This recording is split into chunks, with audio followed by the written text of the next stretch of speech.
El mensaje que van a escuchar fue presentado en el Congreso Latinoamericano sobre Evangelismo, celebrado en la ciudad de Bogotá, Colombia.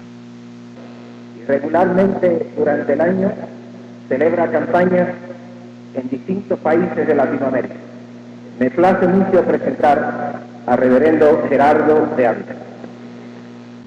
Es para mí un grandísimo honor estar en esta noche aquí para predicar la palabra del Señor. Agradezco muchísimo a Dios y agradezco también a las personas que me cruzaron la invitación. Espero que el Señor nos auxilie esta noche para que podamos comunicar el mensaje de su palabra. Hay tres cosas que quiero decir antes de la predicación. Número uno, que al llegar el viernes, mientras todos buscaban sus banderas, yo busqué la mía y lamentablemente no la encontré. A pesar de que la bandera no está ondeada y a pesar de algunos que han negado la cruz, todavía queda un remanente fiel que no ha negado al Señor. Ustedes no aplauden. Mi propósito no es traer un discurso. Mi propósito es traer un mensaje. No me paro aquí como un orador, me paro aquí como un predicador. La segunda cosa es que yo rogaré a todos ustedes que al momento de acabar la predicación sacrifiquemos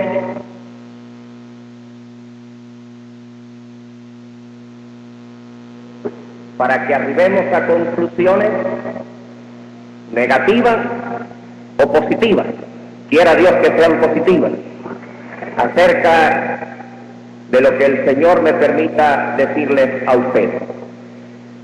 Por favor, no salgan a la carrera, aunque el edificio esté en llamas.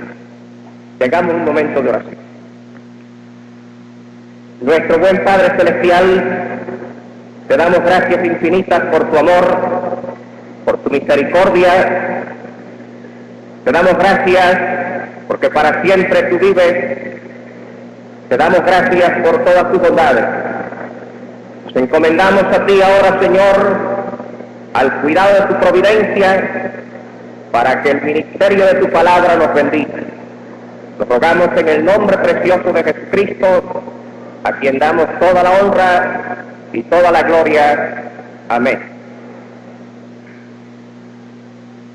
La Biblia empieza con estas palabras.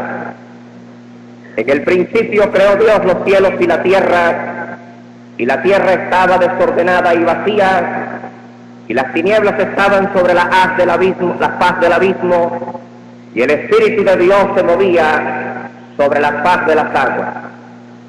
Me propongo hablarles en esta noche acerca del comportamiento del Espíritu Santo en el comportamiento de Dios. El segundo versículo de la Biblia ya nos presenta a nosotros al Espíritu de Dios en forma muy activa. El verbo movimiento que se usa en el segundo versículo del primer capítulo de Génesis permite la idea de una función parecida a la que la gallina tiene con sus huevos para que luego los pollitos salgan de estos. Lo imagino entonces como que el Espíritu de Dios cubre el universo informe que Dios acaba de producir, y del calor del Espíritu Santo irán saliendo los contornos de este universo tan lindo que nosotros conocemos. De acuerdo con este punto de vista está el capítulo 26, versículo 13 del libro de Job, donde se nos dice: su espíritu adornó los cielos. A partir de ese versículo de Génesis, recorriendo todas las páginas de las Escrituras hasta el último capítulo del libro de Apocalipsis, donde se nos dice: el Espíritu y la esposa dicen ven. El Espíritu Santo no es una persona anónima, el Espíritu Santo no es una persona escondida, sino una persona que ocupa un lugar eminentísimo en todas las obras del Señor. La Biblia nos relata cómo los profetas decían que el Espíritu de Jehová venía sobre ellos. que el Espíritu de Jehová los tomaba, que el Espíritu de Jehová les permitía experimentar un sinnúmero de situaciones altamente espirituales y que dejaban marcas y huellas profundas en la vida, en el ministerio, en el derrotero de estos hombres y mujeres de Dios. En el libro de los Hechos se nos presenta a una iglesia que en momentos de angustia, en momentos de dolor, en momentos de persecución, sabía reunirse, no para deliberar la estrategia que habrían de seguir frente a las fuerzas amenazadoras, sino para congregarse en la oración. Y el registro sagrado decía después de esto: y fueron todos llenos del Espíritu Santo y hablaban la palabra de Dios con denuedo. Hay una serie de casos concretos. Ustedes me permitirán que solamente cite textos de la Biblia para las cosas que quiero decir. En el capítulo 35 del libro de Éxodo, los versículos del 30 al 35, cuando se va a hacer el tabernáculo, se van a dar las órdenes del tabernáculo. Moisés le dice al pueblo de Israel, así empezando en el versículo 30, mirad, Jehová ha nombrado a Bezaleel, hijo de Uri, hijo de Ur, de la tribu de Judá, y le ha llenado de Espíritu de Dios, con sabiduría, con inteligencia, con ciencia y con todo arte, para proyectar diseños, para trabajar en toda obra, con oro, con plata y con bronce. Y el registro sagrado sigue diciendo que el Espíritu de Dios le permitiría también trabajar en piedras preciosas y trabajar en madera. Cuando Dios mandó hacer el tabernáculo, Él quiso, en su sabiduría que no tenemos derecho a objetar, no a conseguir hombres profanos. Él no solamente quiso dar el diseño, Él quiso llenar a los que habrían de hacerlo de su Espíritu Santo para que las ideas fueran producidas en el corazón, en el intelecto de estos hombres, por la misma presencia del Espíritu de Dios. En el libro de Zacarías, el capítulo 4, versículo 6, se nos dice: esta es palabra de Jehová a Zorobabel, que dice: no con ejército ni con fuerza, sino con mi espíritu, ha dicho el Señor Jehová de los ejércitos. El contexto de este versículo que yo he citado es la restauración del templo de Jerusalén, rodeada de problemas políticos, rodeada de problemas económicos, problemas de dentro, problemas de afuera. La tentación seguramente era muy grande para acudir a armas humanas en la reconstrucción del templo, donde habría de adorarse a Dios. Dios en su providencia sale al paso a estas posibles tentaciones humanas y le dice a Zorobabel: tú has puesto la primera piedra, tú pondrás la última piedra, pero no será con ejército ni con fuerza, será con mi espíritu, ha dicho el Señor Jehová de los ejércitos. En el capítulo 4, versículo 1 del libro de Lucas, se nos dice: y Jesús, lleno del Espíritu Santo, volvió del Jordán y fue guiado por el Espíritu al desierto. Lo que sigue de este pasaje del capítulo 4 de Lucas es la conocida tentación de Cristo. La palabra lleno aquí, que se usa en el versículo 1, permite la idea de una cubierta. Es como un manto que se le tira encima a la persona que es llenada de esta manera. Jesucristo, el Hijo de Dios, Jesucristo, la palabra de Dios, Jesucristo, el resumen de la divinidad, no tiene la pretensión, la osadía, la audacia, la intrepidez de ir al desierto a enfrentarse con fuerzas diabólicas, con fuerzas infernales decididas a producir su ruina en su propia fuerza, sino que va lleno del Espíritu Santo. Y lleno aquí es cubierto. El Espíritu de Dios aquí ya no solo está dentro de él, pero que le cubre como un manto. ¿Para qué? Se me antoja a mí que es para servir de filtro a sus oídos y a sus ojos. Se me ocurre a mí que es para que cuando el diablo le diga: di a estas piedras que se tornen pan, el Espíritu de Dios que lo cubre, filtre esas palabras, se la interprete como una treta, como un estratagema del diablo, y entonces se produzca la respuesta: no con solo el pan vivirá el hombre. Si ustedes leen en el capítulo 1, versículo 6 hasta el 8 del libro de los Hechos, los discípulos se acercan a Cristo y le dicen de esta manera: ¿restaurarás el reino a Israel en este tiempo? Y él le contesta: no toca a vosotros saber los tiempos y las sazones que el Padre en su sola potestad puso, pero recibiréis poder cuando venga el Espíritu Santo sobre vosotros, y me seréis testigos en Jerusalén, en Judea y hasta lo último de la tierra. Los discípulos tuvieron la misma tentación que la mayoría de los relacionados con religión tenemos. Al empezar la obra, querían tener definiciones teológicas claras. Al empezar la obra, querían tener una preparación profética de tal modo que le permitiera precisar el momento de los grandes acontecimientos del mundo en el plan de Dios. Jesucristo, con una visión más allá, con una penetración espiritual superior, le dice: no es negocio de ustedes, como es traducido en otra versión este versículo, no es negocio de ustedes saber los tiempos y las sazones que el Padre en su sola potestad ha puesto. La necesidad de ustedes ahora no es la de definiciones exactas o fechas correctas. La necesidad es recibir un poder que os capacite para ser testigos.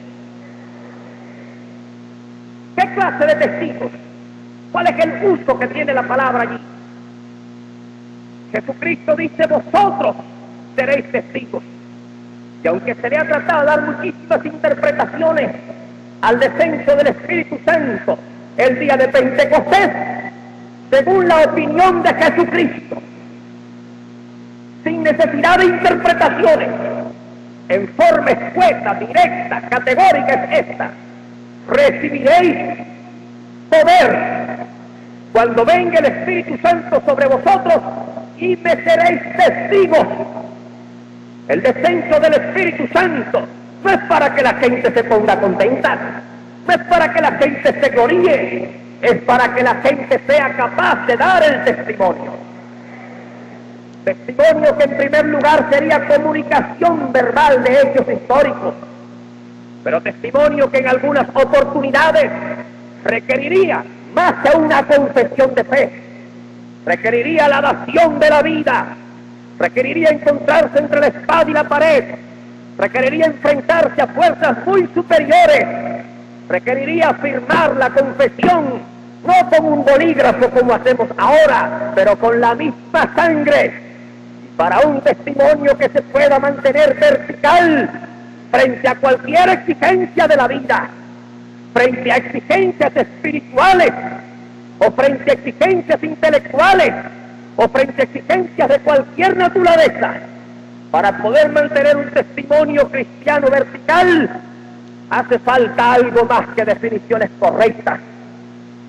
Hace falta un poder dentro del individuo que transforme su vida, que cambie su dimensión, que la entrega del testimonio no represente la vida ni la muerte ni el sufrimiento, sino la vida y la felicidad con él allá en los cielos.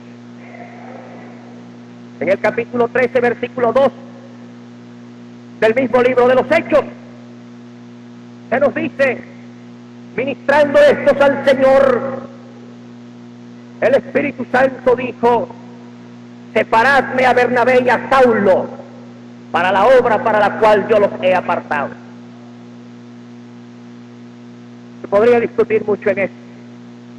Los intérpretes de la Biblia quizás no les alcance la eternidad para saber el cómo dijo. Se enredarán, darán vueltas para llegar a una conclusión del cómo. El problema no es el cómo dijo, el problema es que la Biblia dice claramente que dijo. Si usó una visión, se usó un sueño, se usó una palabra que ellos entendieron con ese oído. ¿Cuál fue el vehículo que usó? La Biblia no nos lo comunica, pero la Biblia dice que el que dijo fue el Espíritu Santo. Es muy curioso que en la iglesia primitiva, y que conste, porque algunas veces decimos, no, eso lo hicieron ellos. El hecho de que la iglesia primitiva lo haya hecho, no quiere decir que lo tenemos que hacer nosotros. Este no es un caso en el que la iglesia primitiva hizo. Este es un caso en el que el Espíritu Santo dijo. El Espíritu Santo dijo, apártenme a este y a este. ¿Cuándo fue que lo dijo? Dice, ministrando estos al Señor. La palabra ministrar aquí significa adorar. Adorando estos al Señor. Dándole culto estos al Señor. Situándose en una ubicación espiritual estos con el Señor, que se les facilitó al Espíritu Santo hablar con tal claridad que la iglesia comprende de tal manera que dice que habiendo orado otra vez y ayunado otra vez, le pusieron las manos y así fueron enviados. Y hay una traducción que dice, y así fueron enviados como misioneros del Espíritu Santo. O sea, así fueron enviados por el Espíritu Santo, dice otra traducción. Ahora, la selección fue en un culto de adoración. No fue una junta ministerial que se reunió para estudiar las cartas que traían, para estudiar las recomendaciones que traían, para saber las firmas que los respaldaban, o para saber la fama que habían adquirido. No, fueron nombrados en una sesión de adoración de la iglesia, fueron nombrados en un culto de entrega espiritual de la iglesia. Es lamentable que las cosas hayan cambiado tanto, se haya invertido de tal forma el sistema de ordenación divino. Según este punto de vista, Dios ordenaba y la iglesia reconocía. Los hombres lo hemos invertido y hoy los hombres ordenamos y queremos que Dios reconozca.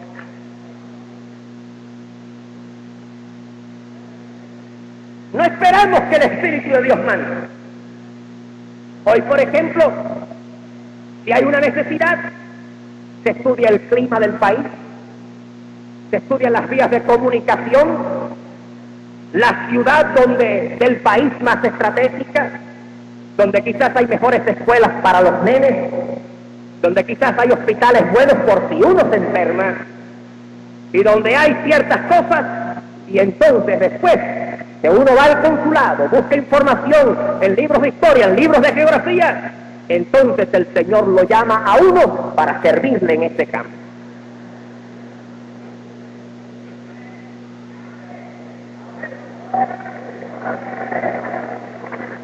No me aplaudan, por favor. Me aplaudan. Aquí no se dice ni a dónde los enviaron. Aquí se dice que fueron enviados por el Señor.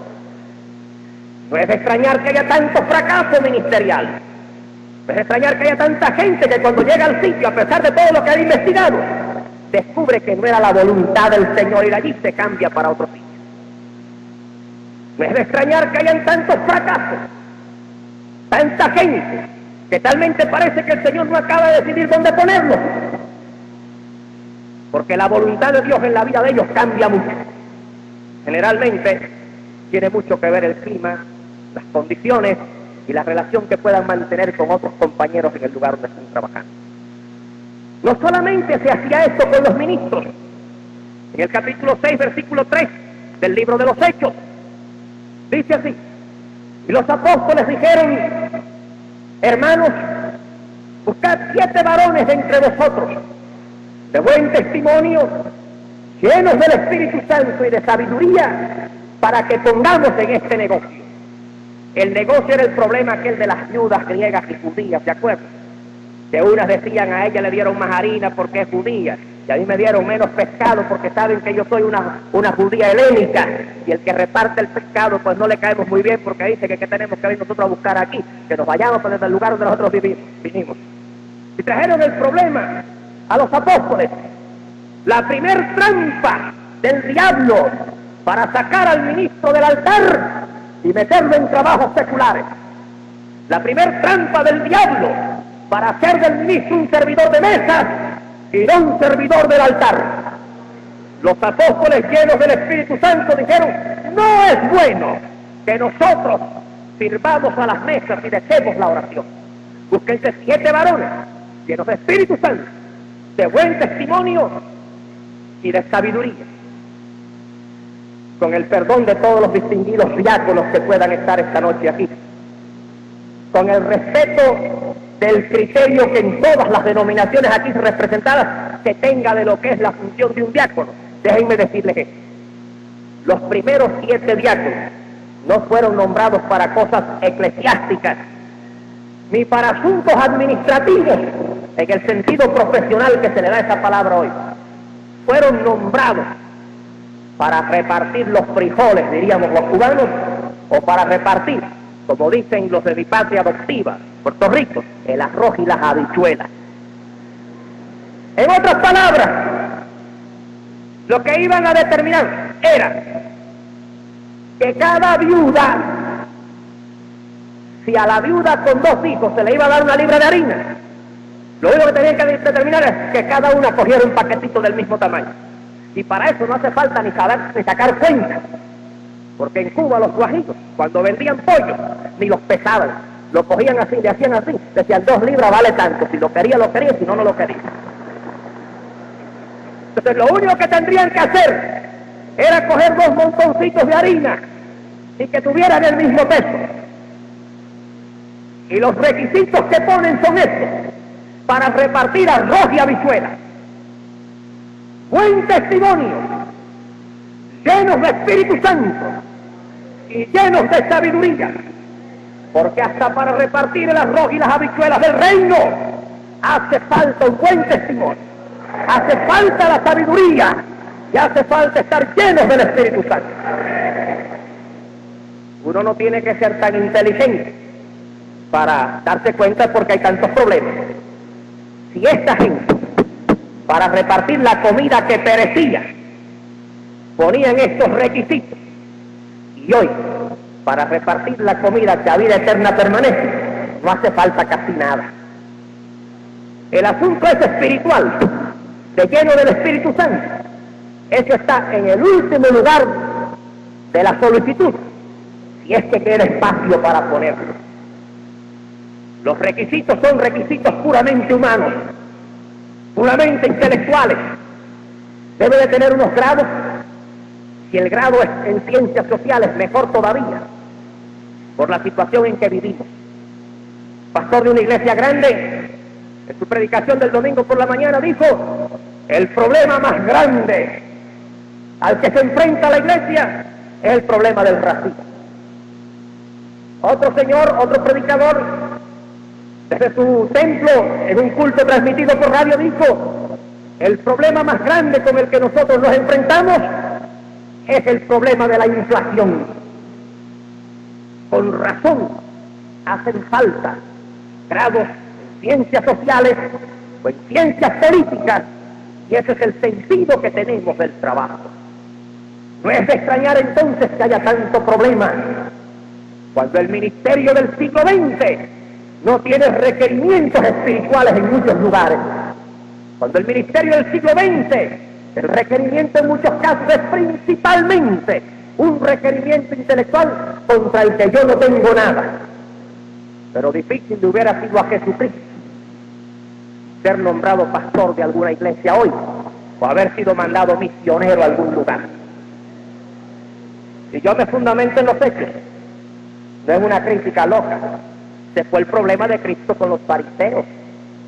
Los fariseos controlaban la educación judía en el tiempo de Cristo. Y de momento se le aparece un jibarí, se les aparece un guajirí, levantando multitudes. Y este no había estudiado en ninguna escuela de ellos. Acuérdense bien, hermanos, que para poder dar clases y para hablar en el tiempo de Cristo, no podía ser así por así. Tenía que haberse formado en una escuela farisea. Tanta fuerza tenían los maestros, que si venía el padre de un muchacho y el maestro de un muchacho, si se soltaba un toro del corral, el muchacho debería defender al maestro y dejar que el padre lo matara el toro. Y ahora de momento se aparece este hombre que no se sabe en qué escuela estudió, que no hay ningún maestro ahí, que no se podía jactar ni como Pablo, decir, me educó Gamaliel. Y entonces empieza el conflicto. Pero la Biblia dice una cosa muy curiosa. Dice que les enseñaba con autoridad y no como los escribas. Cristo no vino a traerles nada nuevo en cierto sentido. ¿Cuál era el manual de Cristo? Un manual inventado. ¿Quién era lo que él decía que daba testimonio de él? ¿Un libro escondido? No, los profetas son los que dan testimonio de mí. Muchísimas veces habían hablado los fariseos del Mesías. El que viene ahora no es que trae mejor documentación. El que viene ahora es que trae una dinámica desconocida para los fariseos. En el capítulo 15 del libro de los Hechos, en el versículo 7, se nos dice que hubo una grande contienda en el primer concilio de Jerusalén, debido al problema aquel entre los gentiles y los judíos. Versículo 7 dice que hubo una grande contienda. Después de esa grande contienda, se levantaron un par de hombres. Uno de ellos dijo su opinión. Y en el versículo número 28 dice, ha parecido bien al Espíritu Santo y a nosotros escribiros estas cosas. Y en el versículo 31 dice, y recibido esto, fueron gozosos de la consolación. Miren las tres etapas de este problema de Jerusalén. Número 1, la grande contienda. Sí, la iglesia primitiva discutía como cualquier iglesia. En la iglesia primitiva se producían los problemas y las confusiones como cualquier iglesia. Pero la variante, por lo menos en esta época de su existencia, es que tenía hombres que podían pararse con la palabra profética atinada, que podían pararse como instrumentos de Dios, y que a pesar de que lo que se discutiera fuera tan controversial como el hecho de admitir a los gentiles dentro de la iglesia, sin obligarlos a ciertos ritos judaicos, cosa que para nosotros no significa nada, pero que para ellos era como pedirnos a nosotros que renunciemos a la Biblia. A pesar de lo explosivo, a pesar de lo candente de la circunstancia, se levanta un hombre, Jacobo, y dice, yo opino que se debe hacer esto. ¿Y qué es lo que pasa? Parece bien al Espíritu Santo y a todos nosotros. Y cuando se envía la carta con las conclusiones de ese Congreso de Jerusalén, los afectados la leen y son gozosos de la consolación. La mayoría de los concilios hoy, lejos de unir, dividen. Difícilmente se levanta un hombre que pueda pararse con autoridad de Dios y sin usar violencia de ninguna clase, ni religiosa, ni intelectual, ni de ningún orden, con la ingenuidad como se levantó Jacobo, decir, hermanos, esto es lo que debemos de hacer, y que haya una resonancia que diga, pues eso lo vamos a hacer, y que cuando las conclusiones salen, son gozosos de la consolación. En el capítulo 2 de Primera de Corintios, versículo 4, San Pablo dice, ni mi palabra, ni mi predicación fueron con palabras persuasivas de humana sabiduría, pero con demostración del Espíritu Santo y de poder. Y hay una traducción que dice, con el poder convincente del Espíritu Santo. San Pablo era un hombre educado. En San Pablo no se cumplía la fábula de las zorras y de las uvas. A veces cuando una persona habla quizás de esta manera, la gente dice pobrecito o pobrecita, es que no ha podido hacer otra cosa o llegar a otro lugar. En el caso de Pablo no es como la zorra, que va subiendo una enramada porque ve un racimo de uvas y hay otras zorras debajo. Y la zorra sube, sube, hasta que llega un punto en que hay un obstáculo insalvable. Entonces mira las uvas, mira las zorras y baja. Y cuando los otros zorros le dicen, ¿por qué no las cogiste? No me interesa, que estaban verdes. No es que estaban verdes, es que estaban lejos. Hay gente que se piensa que cuando se hace hincapié en poderes espirituales para la obra de Dios, es que las uvas de la erudición están muy lejos y no se pueden alcanzar. En el caso de Pablo no fue así, gracias a Dios. San Pablo, una vez que lo provocaron, y San Pablo también se salía de sus casillas, le dijo a los corintios, ustedes me provocaron, y entonces le da la lista. Judíos, hebreos, en cuanto a la ley, fariseos, circuncidado el 8º día, de la tribu de Benjamín, en cuanto al celo perseguidor de la iglesia, y muchísimas cosas más. Pero cuando le dan el mensaje de la cruz, la lógica de San Pablo decide que ese es un mensaje que está condenado al fracaso, y él sale a pelearlo con armas humanas. Él sabe que es la locura de la cruz. ¿A quién se le va a decir? ¿A qué mente calculadora, analítica, fría, racional se le va a decir que un hombre guindado en una cruz, otro Dios, que mirarlo hemos pero sin atractivo para que lo deseemos? ¿A qué griego se le va a meter en la cabeza que ese sea salvador del mundo? Y San Pablo, antes de salir, se da cuenta de esto, y pudiendo haber ido con palabras persuasivas de humana sabiduría, él dice, no fui de esta manera, fui con la demostración poderosa del Espíritu de Dios. Porque San Pablo sabía que lo único que podría ser el mensaje irracional del Evangelio, un mensaje racional, era el poder y la manifestación del Espíritu Santo. Porque San Pablo sabía que el único que podía hacer de la locura de la cruz la sabiduría de Dios era el mismo Espíritu de Dios trabajando en la conciencia de la gente, que no se podía conseguir de otra manera.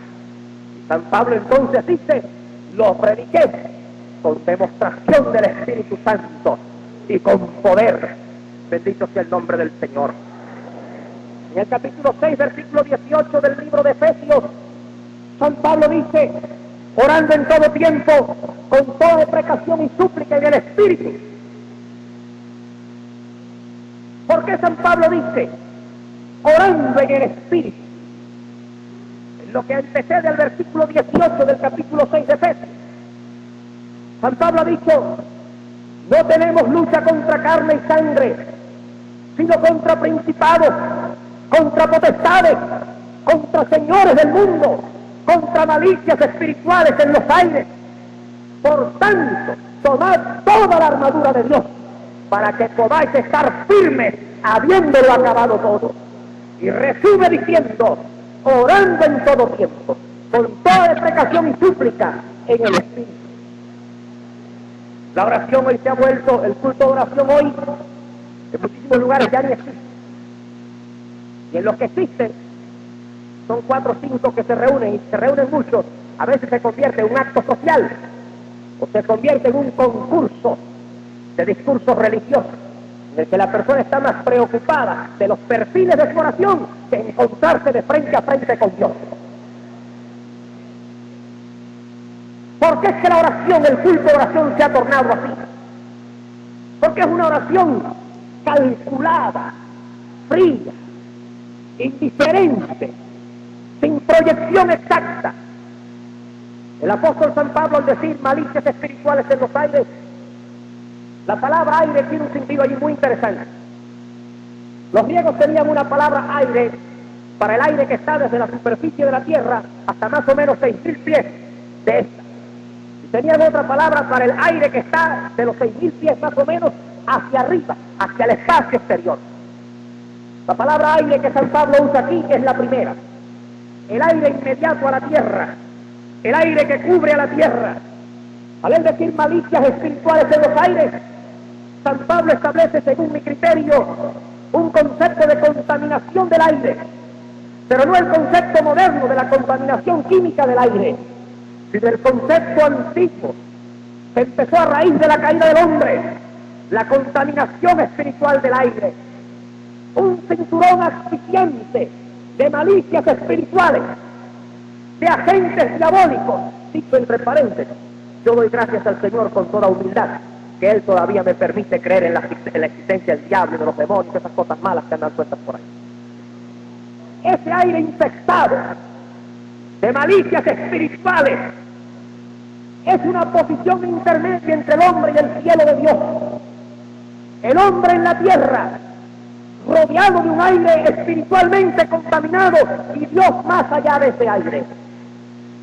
Para nosotros poder hacer que nuestra oración sea vivificante, que Dios se torne en realidad palpitante en nuestro ser, que la oración o el culto de oración no sea una penitencia, que no sea una cosa a la que vamos obligados para que no crean que dejamos de ser espirituales.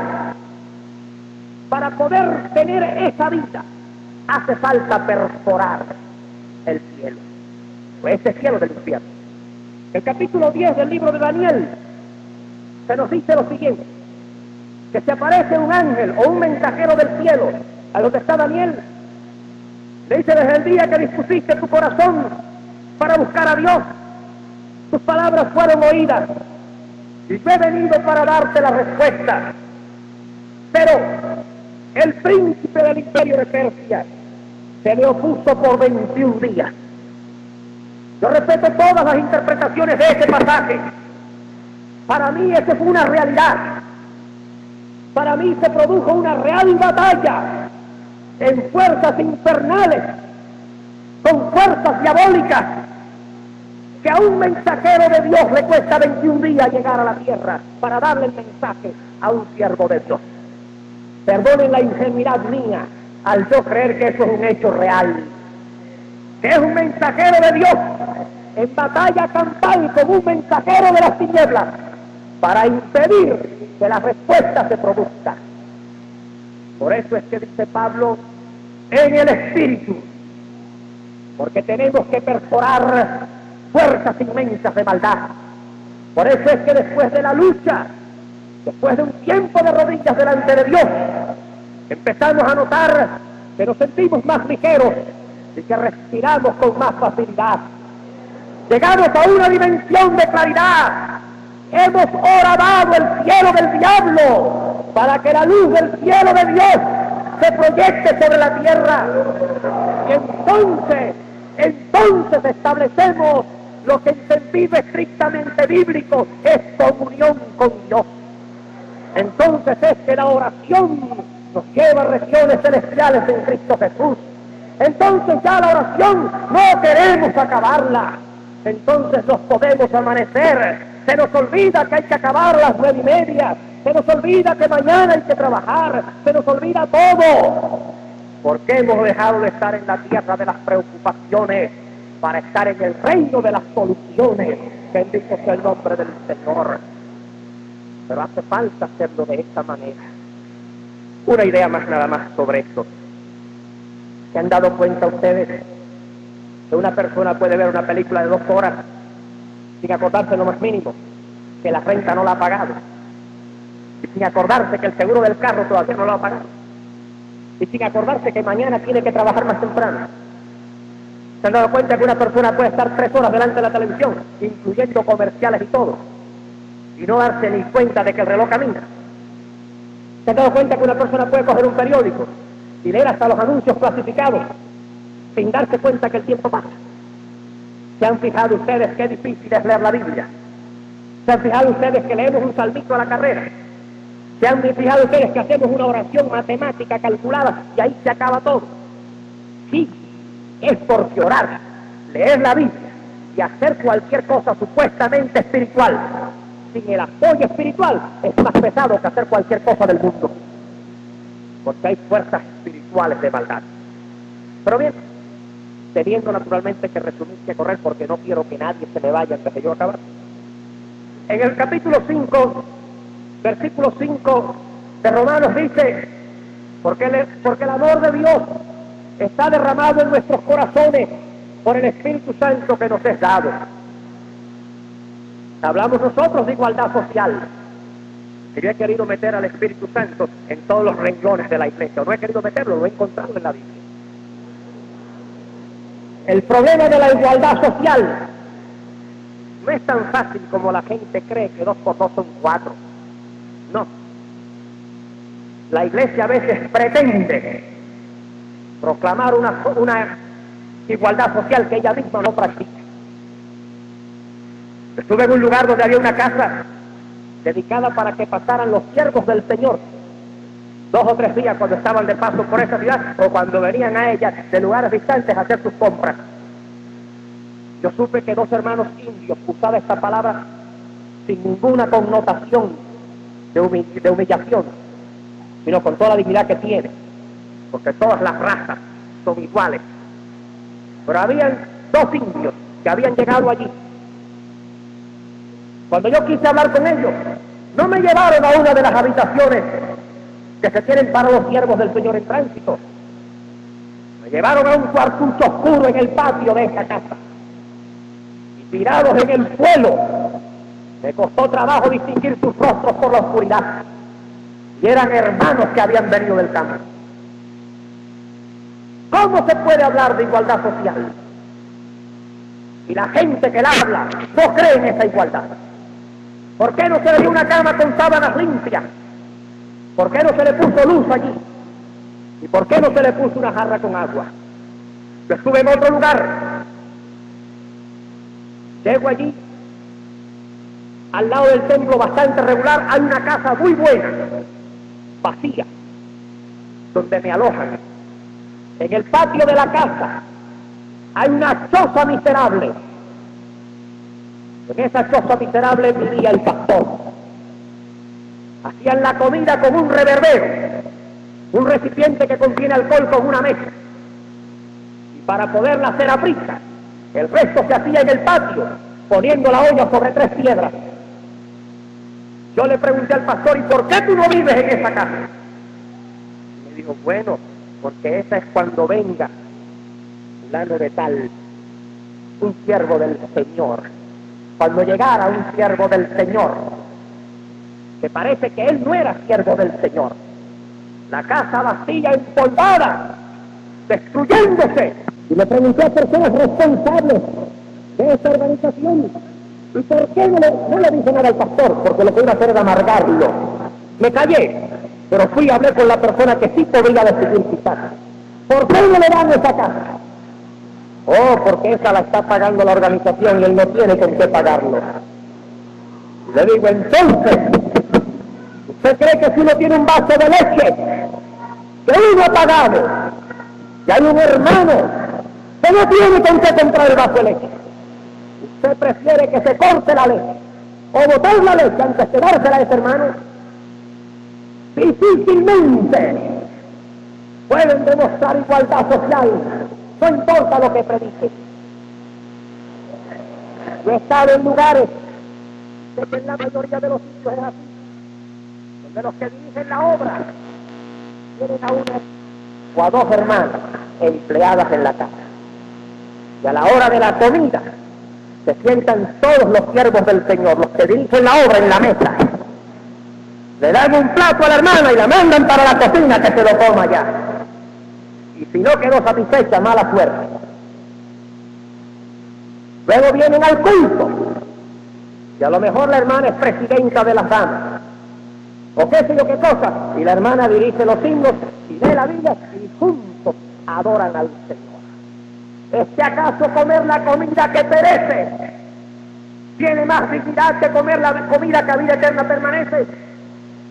¿Cómo podremos convencer a la gente con el solo hecho de comer el pan de Dios juntos, cuando el pan cuyo destino es la letrina no lo pueden comer juntos? Cuando enseguida se establece la diferencia de castas y la diferencia de clases, ¿no dice acaso el Evangelio que en Cristo somos uno? ¿No dice acaso el Evangelio que no hay bárbaro ni libre, que no hay siervo ni gente inteligente? Pero eso lo dice el Evangelio teórico. Y lo único que puede hacer que un cristianismo teorizante se convierte en un cristianismo practicante, es cuando el amor de Dios no es una idea que nosotros aceptamos, pero es cuando el amor de Dios nos revuelca las entrañas por una infusión del Espíritu Santo. Es cuando el Espíritu coge la letra que mata y la hace palabra de vida. Es cuando el Espíritu de Dios me descompone por dentro y me vuelve a componer con puntos de vista distintos.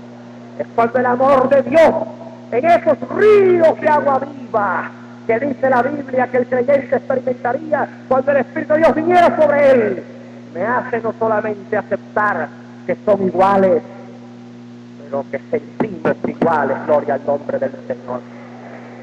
Y lo único que puede inyectar el Evangelio en un corazón egoísta es el Espíritu de Dios. La última cita.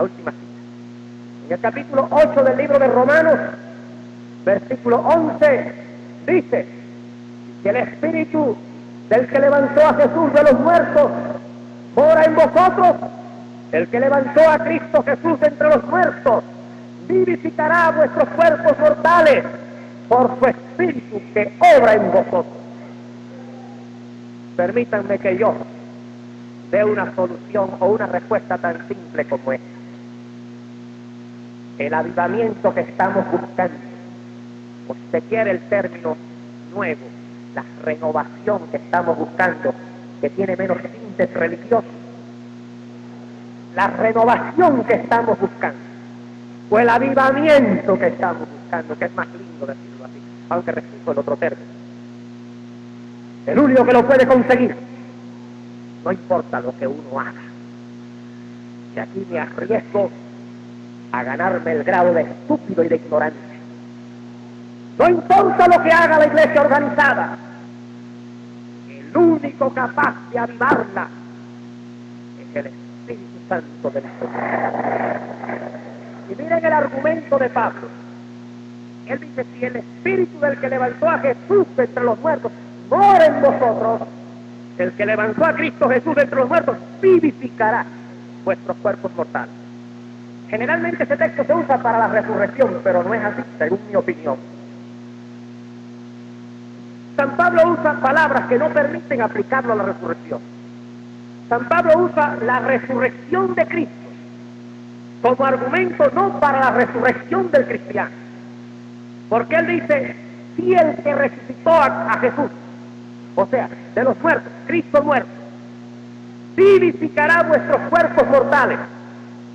Lo que está muerto no se vivifica, se resucita. Y lo que es mortal no está muerto, está expuesto a la muerte. Entonces, en el caso de Pablo, el que está muerto es Cristo. Y él usa ese argumento para gente que no está muerta, que está viva, pero que la vida está vacilante. Es como, por ejemplo, la idea esta campesina, en el que, campesina y del pueblo, cuando yo era niño, en mi casa se cocinaba con carbón. Y entonces, ¿qué es lo que pasaba? Que después que se hacía el desayuno, como todavía no habían frijoles en latas que vienen blanditos, pues cuando se hacía el desayuno, no se podía echar mucho carbón porque se gastaba, y entonces se echaba un carbón grande. A eso de las 7 de la mañana, cuando se acaba el desayuno, para que cuando se empezara el almuerzo, no hubiera que encender la candela como se encendía cuando yo era niño. Que había que coger un papel, pegar pedazos de madera encima, echarle carbón y pegarle un fuego y abanicarlo. Si el carbón era malo, eso era una tragedia. Entonces se echaba el carbón grande y se llenaba de cenizas. Y cuando llegaba la hora de ablandar los frijoles, no se encendía la candela de nuevo porque estaba encendida. Lo que hacía era que se sacudía la hornilla, se le caían las cenizas y entonces salía la vida. San Pablo dice esto. Si Jesucristo estando muerto, usando una lógica humana, hablando como hombre, porque para Dios no hay nada difícil ni fácil, dice, si el Espíritu de Dios removió una puerta, una piedra sellada con el sello romano, sacó a Jesucristo sin desenvolverlo y lo regresó al mundo de los vivos, si el Espíritu este que hizo esto está en vosotros, mucho más fácil le será dar una sacudida fuerte para que las cenizas se caigan y la llama brote, la llama brote. Ese es el argumento de San Pablo. Si fue fácil para Dios resucitar a un muerto, no le es mucho más difícil vivificar a nosotros que no estamos muertos. ¿A través de qué cosa? Del Espíritu que obra en ellos. Hay una traducción que lo dice de esta manera: y el Espíritu de aquel que levantó a Jesús de los muertos se ha posesionado de vosotros, Él será capaz de vivificar vuestros cuerpos mortales. ¿Con qué? ¿Con qué cosa lo va a vivificar? Con el Espíritu que mora en vosotros. Yo no sé de dónde han sacado la idea que el Espíritu Santo hay que irlo a buscar a cierto lugar. No se puede ser cristiano sin tener el Espíritu Santo dentro. Y la gente... Nadie tiene la franquicia del Espíritu Santo. El Espíritu Santo es de Dios, y Dios no ha hecho contrato con nadie en la tierra. No importa que algunos se jacten creyendo que ellos son los que tienen la exclusividad en la región para dárselo a la gente que lo andan locos buscando.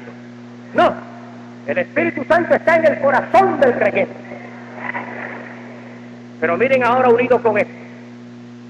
Junto a esto piensen en la plenitud del Espíritu Santo. ¿Qué es la plenitud del Espíritu Santo? A lo mejor los teólogos no estarán de acuerdo conmigo.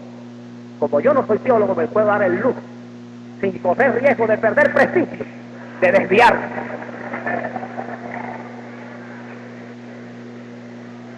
Para mí, la plenitud del Espíritu Santo, el lenguaje popular, el lenguaje de la marqueta, como dirían los hispanos de Nueva York, es este. El Espíritu Santo es una persona, no es un líquido, no es un sólido, del que usted puede comprar una libra o puede comprar 2 galones. Las personas no pueden subdividirse. La persona está o no está, punto. No se puede haber pedazo de persona. O está el Espíritu Santo o no está.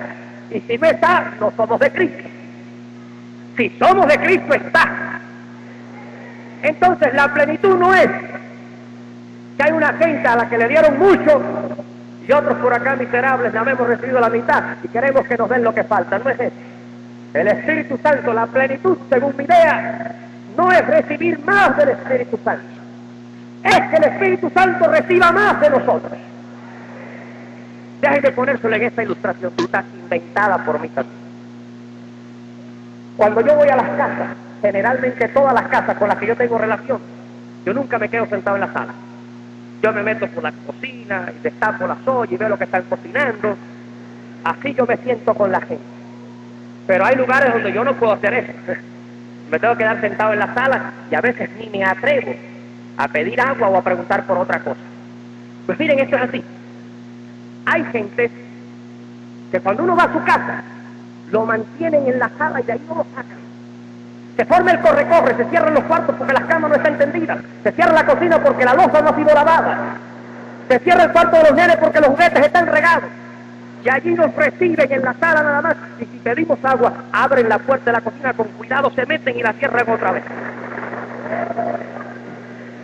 Pero hay casas donde uno se puede meter hasta en los cuartos. La plenitud del Espíritu Santo para mí es esta. Hay gente que son cristianos, tienen el Espíritu Santo, pero le han dicho: te me sientas en la sala y de ahí no te muevas, porque el cuarto, las camas no están tendidas, la loza del almuerzo no ha sido lavada, el cuarto de los nenes está regado con juguete y te quedas allí. Pero hay otras personas que chocan de frente con el Espíritu de Dios, con el mismo Espíritu, porque no hay 15 o 20 espíritus, el mismo Espíritu. Y cuando chocan, tienen una experiencia religiosa que los revuelca y que se encuentran con Dios. Y el Espíritu de Dios, ellos le dicen: métete donde quieras. Aquí está la sala, los cuartos, la cocina, el patio, los juguetes de los nenes. Aquí está todo. Nuestra vida se entrega en un contrato firmado, sin nada escrito. Lo que les pasó a San Pablo: ¿qué quiere, Señor, que yo haga? Se nos olvidan nuestras ilusiones, nuestros planes. Se nos olvida el prestigio, se nos olvida el nombre, se nos olvida todo. Porque nos entregamos a Cristo y esa plenitud del Espíritu Santo Este dominio de Dios es el que nos hace a nosotros poder tener el empuje que nosotros tenemos. 4 ideitas más para terminar dentro del tiempo que me asignaron en una carta que me mandaron. Creo que estoy dentro de ese tiempo. El diablo le ha metido miedo a la gente. El diablo le ha metido miedo a la gente y les ha hecho creer que el Espíritu Santo es un desajustado emocional, que le gustan las cosas raras, que le gusta ponerlo a uno en situación embarazosa, ridiculizante, que le gusta a uno ponerlo en situaciones inexplicables, que ponen en tela de juicio la posición de uno. El diablo les ha metido miedo a la gente con el Espíritu Santo, porque sabe que arrancando el Espíritu Santo, no como confesión de fe, sino como dinámica vitalizante, él tiene la batalla ganada. Jesucristo enseñó que la única persona autorizada para ventilar los asuntos del reino en la tierra es el Espíritu Santo. Si ustedes leen la Biblia con cuidado se darán cuenta que en el Antiguo Testamento el pecado de muerte era la idolatría. En la vida de Cristo, si no creyeses que yo soy, pero al Cristo partir dejó dicho esto: toda blasfemia, todo pecado, cualquiera con el que los hombres pecaren, les será perdonado, menos la blasfemia contra el Espíritu Santo. ¿Por qué dice eso? ¿Porque el Espíritu Santo es mejor que el Hijo, que el Padre? No, porque la divinidad está representada hoy por el Espíritu de Dios. Jesucristo, como todos los personajes grandes, tiene uno que media sus negocios. Y puedo recalcar eso porque la labor de la iglesia ni aún la hacemos nosotros. Cristo dijo: cuando el Consolador viniere, Él redarguirá el mundo de pecado, de justicia y de juicio. Él, cuando nosotros hablamos, cuando nosotros ganamos a un alma, cuando nosotros conseguimos que una persona perdida se entregue, no es nuestra habilidad, no es nuestra elocuencia, no es la perfección de nuestro estilo, es el Espíritu Santo que establece un circuito entre su siervo o sierva que habla y el corazón del pecador, rompiendo allá. Él rompe para que cuando caiga la semilla germine. Yo tuve que asistir a personas condenadas a muerte por fusilamiento, y entre muchísimos casos déjenme de citarles este. Frente al pelotón que lo iba a matar, estoy con él allí, habíamos hablado por alrededor de 8 días, y en el momento final, cuando ya están los rifles preparados, nada más esperan que yo me aparte para matarlo, hacemos una oración, y al decir amén nos abrazamos, y el hombre con serenidad absoluta me dice: allá nos veremos. A mí no me importa si fue bueno o malo, a mí no me importa su circunstancia. ¿Qué es lo que le dice a un hombre que sabe que lo único que lo separa de la muerte soy yo, que cuando yo me aparte lo matan, que se ven los rifles? ¿Qué es lo que le ha dicho a él? ¿De dónde le ha arrancado eso? De que verdad hay un cielo allá arriba en el que nosotros nos vamos a ver. Para eso hace falta más que palabras. Para eso hace falta inclusive más que un texto de la Biblia recitado quizás con más dudas que con certidumbre.